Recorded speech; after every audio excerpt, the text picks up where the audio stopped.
한파에 폭설까지 겹친 대청호 마을이 고립됐습니다. 백길마저 중단돼 고령의 주민들이 애를 태우고 있습니다. 학교 졸업식도 온라인이 대세입니다. 강당 졸업식 대신 온라인에서 색다른 시도가 이어지고 있습니다. 코로나 팬데믹으로 지방정부의 역할이 더 중요해지고 있습니다. 지방분권이 가족화될 전망입니다. 여러분 안녕하십니까? 계속해서 충북 지역 뉴스입니다. 육지 속의 섬이라 불리는 대청호의 한 마을 주민들이 계속된 한파에다 폭설까지 겹치며 사실상 이틀째 고립된 생활을 하고 있습니다. 주민들은 생계를 위해 위험을 무릅쓰고 빙판길로 뒤덮인 호수를 건너다니고 있습니다. 이채영 기자가 다녀왔습니다. 거대한 빙판으로 변해버린 대청호. 고령의 마을 주민들이 얼음 빙판 위를 아슬아슬하게 건넙니다. 깨진 곳은 없는지 나무 막대로 두드려가며 한 걸음씩 내딛습니다. 아픈 몸을 이끌고 병원에 갔다 되돌아가는 길. 마을에 가까워질수록 눈바람까지 강하게 몰아칩니다. 영하 20도에 육박하는 한파로 호수가 얼어붙자 호수 건너편에 사는 마을 주민들의 유일한 뱃길이 끊겨버렸습니다. 아이고 말 좀 해. 미끄러 몇 번씩 주저앉으며 작대기 꼬쟁이나 짚고 있대요. 꼬쟁이 짚어요. 그렇게 하고 왔어요. 제가 서 있는 이곳은 마을로부터 직선 거리로 700여 미터 정도 되는데요. 마을로 들어가려면 이 얼어붙은 강을 건너야 하는데 보시는 것처럼 밤사이에 많은 눈이 쌓여 얼은 상태를 확인할 수 없어 굉장히 위험합니다.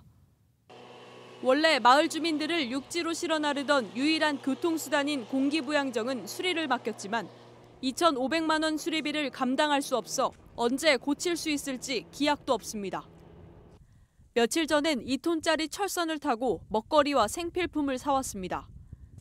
이마저도 얼음이 깨진 곳을 오가다 고장나 그대로 발이 묶여버렸습니다.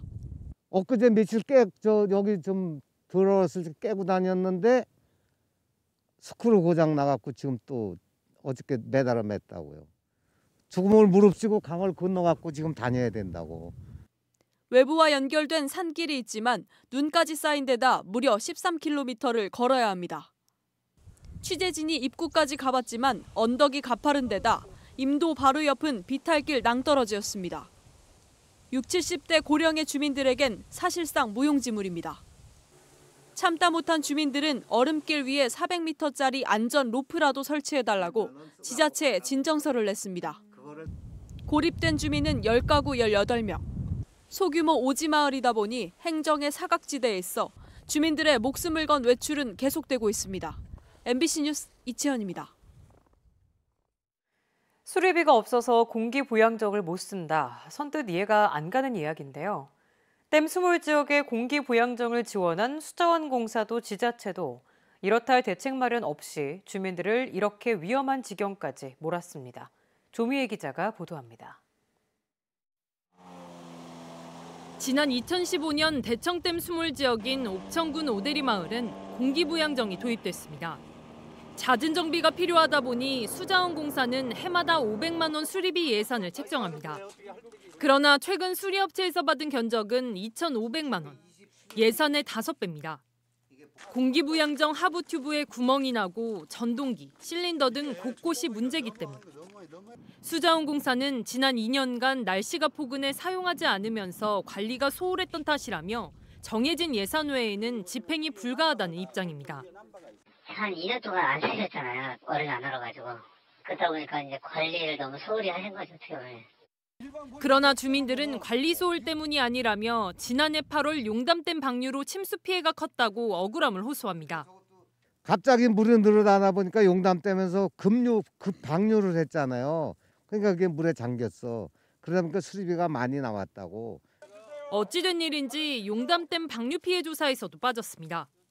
주민들은 몇 달 전부터 한파로 고립되는 상황을 우려해 옥천군에도 도움을 청했지만 이렇다 할 대책이 없었습니다. 그때는 이 부분이 조금 누락이 됐던 것 같아요. 그거를 주민들이 우리 군에다가 전달을 안 했던 것 같아요. 옥천군은 마을 소득 사업이나 공동물품 구매 등을 위해 세워둔 수자원공사와 환경청 예산을 전용하거나 인근 막지리 공기부양정을 빌리는 방법을 구상하고 있습니다. 그러나 주민들은 수리비가 워낙 비싸 그동안 수리비로 돌려 쓴 마을 지원금만 수천만 원이라며 안 그래도 낙후된 지역에서 더 이상 돌려막기는 안 된다고 말합니다. 또 같은 대청호 연안이라 해도 막지리에서 오대리까진 왕복 1시간 거리라 매번 공기부양정을 빌려 쓰기도 쉽지 않습니다. 수자원공사와 지자체의 수수방관에 대청댐 수몰 지역 마을 주민들은 오늘도 위험을 무릅쓰고 빙판길을 건넙니다. MBC 뉴스 조미입니다. 도내 저녁에 한파 경보가 발효 중인 가운데 내일은 아침 기온이 영하 20도 안팎까지 떨어져 추위가 절정을 보이겠습니다. 내일 아침 최저 기온은 제천이 영하 24도까지 내려가 가장 춥겠고 충주 영하 20도, 청주 영하 18도로 20도 안팎까지 떨어지겠습니다. 한낮에도 대부분 지역이 영하 10도 안팎을 맴돌고 바람까지 강하게 불어 체감온도는 더 낮아 매우 춥겠으며 이런 추위는 당분간 계속되겠습니다. 충북의 코로나19 확진 환자 수가 새해 들어 처음 한 자릿수를 기록했습니다. 충주에서 10대를 포함한 경북 상주 열방센터 관련 확진 환자가 5명 늘었고 집단 감염이 발생한 진천과 음성병원에서 환자 등 3명이 양성 판정을 받았습니다. 청주에서도 경로가 확인되지 않은 1명이 추가되는 등 하루 9명을 기록했고 누적 확진 환자는 1,347명이 됐습니다. 제천 70대 환자가 숨지면서 누적 사망자는 35명이 됐습니다.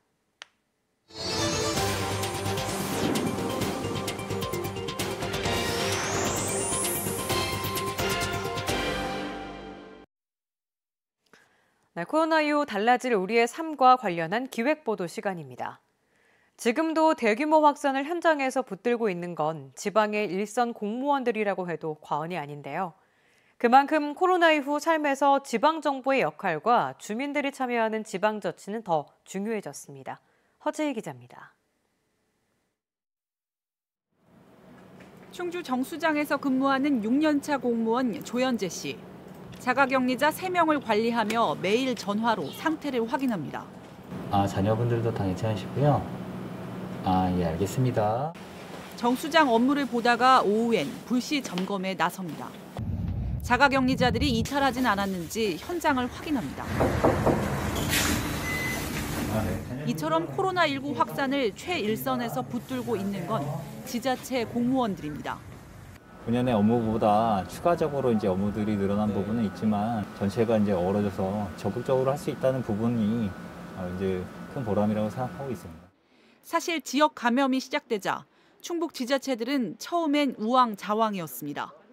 확진자 동선 공개 기준에 대한 논란부터 더뎌 보이는 역학 조사까지.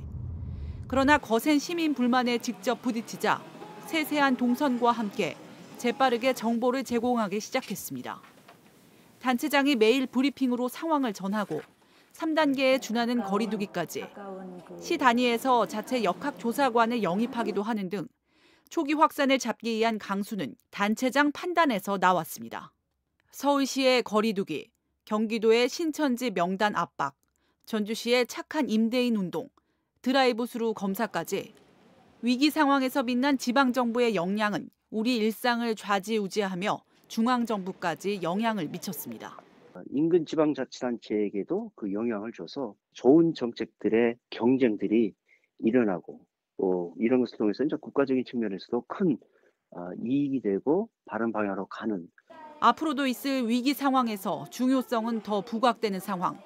대통령직 속 자치분권위원회가 정책과 입법을 뒷받침하기로 한 이유입니다. 감염병 등 위기 대응 분야 지방 일괄 이양법 제정과 위기 대응 시 한시적인 행재정 자율권 부여, 지자체 간 감염병 공동 대응 협약으로 상시 협업 제도화, 이 비대면 디지털 지방행정 전환, 주민자치를 통한 생활방역 실천 확산을 중점 과제로 삼기로 했습니다. 또 주민자치 참여를 넓히기 위해 주민 소환 청구를 온라인으로 하는 자치입법 플랫폼 서비스도 곧 시작됩니다. 남은 건 살림살이를 보다 자율적으로 운영할 수 있는 재정. 지방세율 10% 인상으로 재정분권 1단계가 완료됐지만 아직도 중앙에서 70% 가까이 돈을 타야 하는 많은 지자체가 더 큰 규모의 재정 분권을 이야기하고 있습니다. 지방자치법 전부 개정안이 30년 만에 국회를 통과했습니다. 지방이 발전하기 위해서는 자치분권, 특히 재정분권이 속히 이루어져야 한다고 생각합니다. 코로나 이후 달라진 시대, 현장 컨트롤 타워인 각 지방정부의 역량은 우리의 삶과 죽음까지 가로지르는 중요한 잣대가 되고 있습니다. MBC 뉴스 허지입니다. 팬데믹 1년 만에 자리 잡은 비접촉 문화 속에 전통적인 졸업식 풍경도 많이 달라졌습니다. 오색 풍선이 나불었어야 할 학교 강당 대신 온라인 모니터가 등장했는데요. 이번 코로나를 계기로 전에 없던 새로운 졸업식이 자리를 잡을 전망입니다. 심충만 기자입니다. 6년 학교 생활의 마침표를 찍는 날, 주인공들은 강당이 아닌 교실에 모였습니다. 전교생 수백 명이 한데 모이지 못해 각자 교실로 향한 겁니다. 빛나는 졸업장을 받는 순간 축하해. 악수를 하고 싶은데 프로그램을 못해서 아쉽다. 박수 쳐줄 부모님과 내빈도 후배들의 졸업식 성과도 없습니다. 교장 선생님과의 마지막 인사조차 온라인으로 해야 했습니다. 축하하고 사랑한단다. 다시 한번 졸업을 축하해. 지난해 등교조차 제대로 못한 졸업생들에게 졸업식은 이렇게 40여 분 만에 마무리됐습니다. 개인적으로 반해서 하니까 좀 작은 졸업식이 된 것 같아요. 좀 아쉽기도 해요. 저 멀리 꽃다발을 들고 기다리는 부모들은 온라인 생중계를 통해 자녀의 졸업식을 원격으로 지켜봐야 했습니다. 어색하다는 느낌이 많이 들죠. 아무래도 졸업식 하면 뭐 친구들하고 부모님 와서 꽃다발 막 이런 저희가 행사가 많이 없어지니까. 전통적인 강당 졸업식을 대신해 부모와 학교 구성원들이 온라인으로 소통할 미디어 콘텐츠를 제작하는 등 전에 없던 온라인 졸업식에 맞춰 새로운 프로그램이 시도되기도 했습니다. 기존에는 항상 보면은 해왔던 그런 계획서도 있었고 그런 반면에 올해 같은 경우는 제 생각하면 무에서 유를 창조해야 되는. 확진자가 나온 일부 학교는 이런 졸업장마저도 택배로 받아야 하는 상황. 누구도 원치 않았던 팬데믹 사태를 계기로 졸업식의 개념과 전통적인 형식도 큰 변화를 맞게 됐습니다. MBC 뉴스 심충만입니다. 우리 국민은 위기일 때 딛고 일어서는 DNA가 있습니다. 1998년 IMF 때도 그랬고 이번 코로나 위기도 넘어설 수 있습니다. 모두가 하나였던 23년 전 그 시절로 천교화 기자가 라떼 뉴스로 소환해드립니다.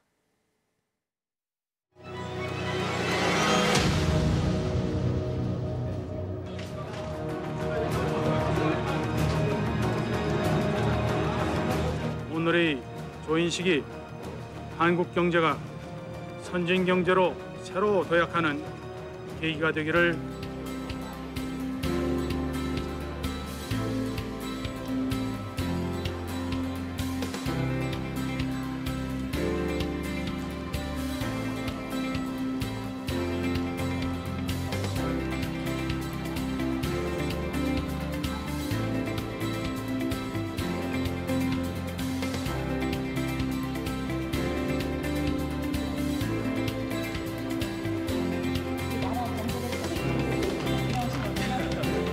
어떤 거 가져 나오셨어요?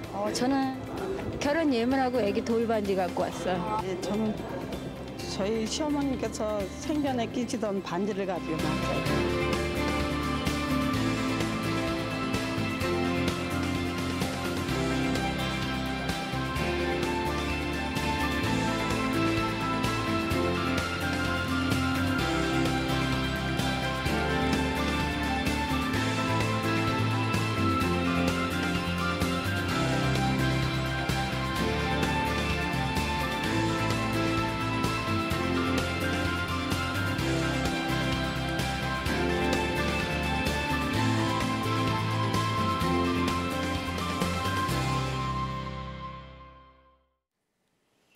네, 음성 종우리 농장에서 발생한 고병원성 AI로 반경 3km 가금 농가에 대한 예방적 살처분이 예정된 가운데 양계단체가 과잉대처라며 비판하고 나섰습니다. 대한양계협회는 성명을 내고 최근 AI 발생 양상은 특정 지역 내 수평 전파가 아닌데도 3km 살처분 정책을 고수해 지난 40여일 동안 1,300만 마리가 죽었다며 범위를 500m로 좁혀야 한다고 주장했습니다. 음성군은 오는 9일까지 AI가 발생한 종오리 농장 반경 3km 이내에 있는 4개 농가 가금류 37만 7천여 마리를 살처분할 예정입니다. 중앙선 복선전철 개통과 맞물려 제천시와 코레일 관광개발이 협약을 맺었습니다. 이번 업무 협약은 수도권 관광객 유입을 위한 마케팅 방안 마련, 신규 고속철 도입과 함께 철도 유충지였던 제천의 특색을 살린 상품 개발 등 관광산업 활성화를 위해 체결됐습니다. 지난 5일 제천 원주 간 중앙선 복선전철이 개통되면서 제천에서 처음으로 고속열차가 도입됐습니다. 충북지역 뉴스였습니다. 고맙습니다.